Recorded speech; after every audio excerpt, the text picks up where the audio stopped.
दोस्तों सब्सक्राइब करें हमारे चैनल को और बेल आइकन को दबाएं ताकि आप देख सकें हमारी वीडियो सबसे पहले।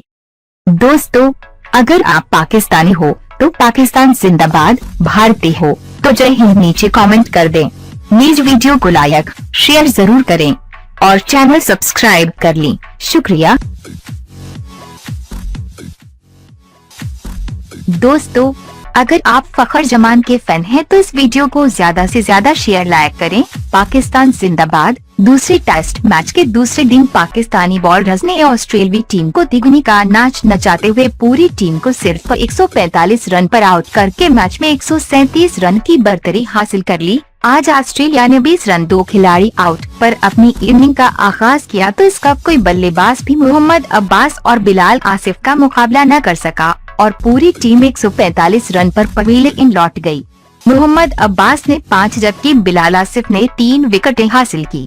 पाकिस्तान की दूसरी इनिंग का आगाज अच्छा न रहा और मोहम्मद हाफिज एक बार फिर मचल सटारुक की गेंद पर आउट हो गए। उन्होंने सिर्फ 6 रन बनाए। उसके बाद मोहम्मद अजहर और अपना पहला मैच खेलने वाले फखर जमान ने 100 से ज्यादा रन की साझेदारी बनाई, जिसमें फखर जमान ने उनका बैटिंग करते हुए दूसरी इनिंग में भी 50 बना डाली और वो पहले पाकिस्तानी खिलाड़ी बन गयी जिन्होंने अपने डेब्यू मैच की दोनों इनिंग में नसब सेंचुरी स्कोर की हूँ।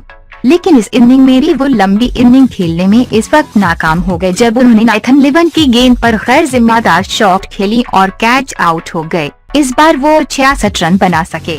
फखर जमान जब पहली इनिंग में नर्वसनेस का शिकार हुए तो ग्राउंड से बाहर जाते हुए वो सर झुकाकर बाहर गए और एक तस्वीर में ऐसा महसूस हो रहा था कि जैसे वो अपने आंसू पोंछ रहे हों। लेकिन इस बार जब वो आउट हुए तो उनके चेहरे पर नदामत की हंसी थी और ऐसे लग रहा था कि वो शर्मसार हों कि उन्होंने गलत शॉट खेलकर अपनी विकेट गंवाई।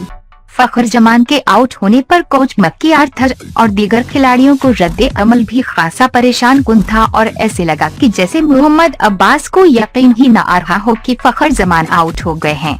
दोस्तों अगर आप फखर जमान के फैन हैं तो इस वीडियो ज्यादा से ज्यादा शेयर लाइक करें। पाकिस्तान जिंदाबाद, पाकिस्तान जिंदाबाद, पाकिस्तान जिंदाबाद।